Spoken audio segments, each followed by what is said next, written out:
We built this model in the hopes of creating a user-friendly index to improve users' investment decisions. The model takes up-to-date economic, psychological, and technical data as inputs, creates an optimal model with the highest possible predictive power by testing the effects of the inputs on market performance, using S&P performance as a proxy over the previous 12 months, and finally outputs a very simple investment climate reading of 1 to 10.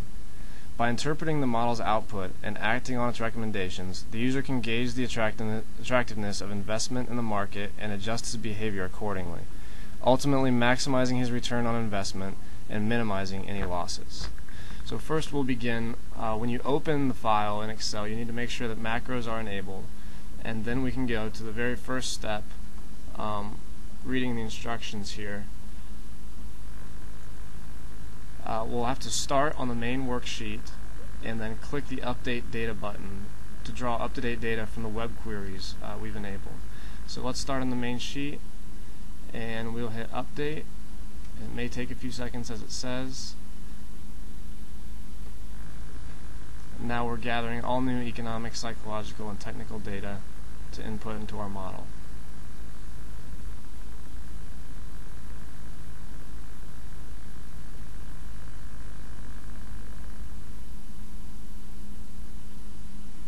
Now this step is complete. We'll return to the instructions. It says to click Optimize button. The program will then be finding an optimal lag time for which the resulting model's adjusted R-squared is maximizing the predictive power of our model. So we'll go back to main, and we will click the step 2 Optimize button, and you actually see the file working here as it creates a new model with the new data.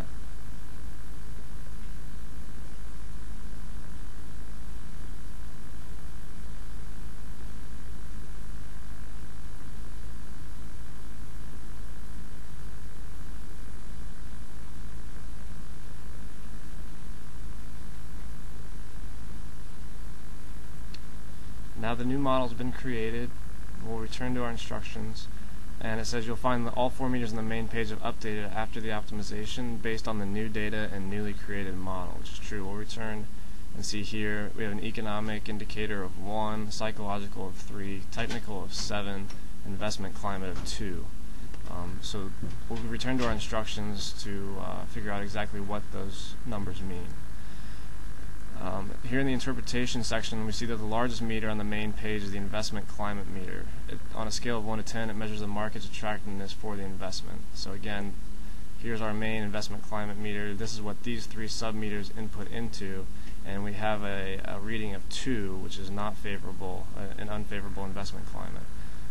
Go back to the instructions. Again, it says 1 is the lowest expected return for investment, 10 is the highest expected return for investment. And the investment climate itself, the reading is a weighted average of the 3 sub-meters readings that I just showed you before. There's an economic meter, a psychological meter, and a technical meter. Each are made up of their own separate data. Economic meters, GDP, AAA rated bond yield, money supply, inflation, producer price index, your initial unemployment claims, T-bill, and the T-bill rate. The psychological meter is the volatility index, and the AI sentiment index, labeled as bulls and bears in our data. The technical meter is a relative valuation of the 6-month and 10-month moving averages of the S&P. And finally, I'll just go back and show you those again, economic, psychological, and technical I just spoke about. And then finally, we'll go into some of the customization and user-defined actions if you want to tinker around with this yourself and make it a little bit more personal. It says that we can click the user-defined button to customize the weights of the given sub-meters, or we can use the same button to see historical investment climate readings. So we'll do that now. If you go into user-defined, we can say you really want to weight the technical data.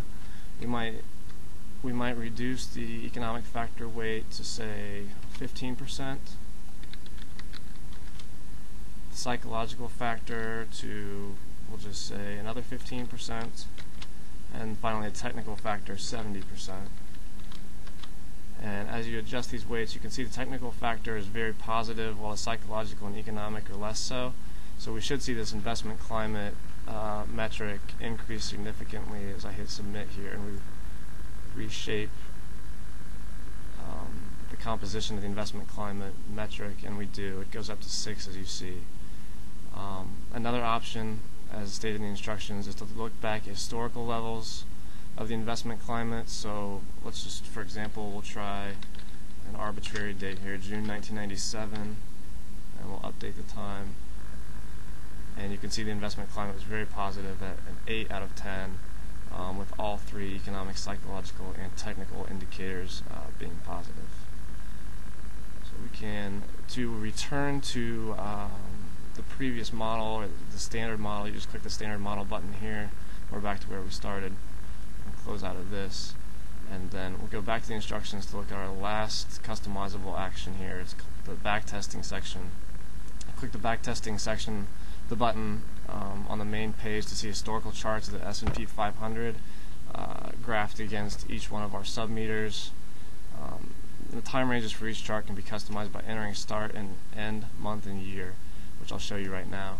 Go back to the main page for a final time, click on backtesting, and you should see charts here over given periods of time, S&P versus our index meter, our economic meter, our technical, and our psychological meters. Just for example here, we'll change this. It says February 6th to March, or February of 2006 to March of 2010. We can change this to, let's say, January of 2000, and we'll end in March 2005. And you can see that the graph adjusts accordingly. We can do the same with any of the other 3. We'll say March 1993 until October of 2001. So that's the last customizable action there with our backtesting.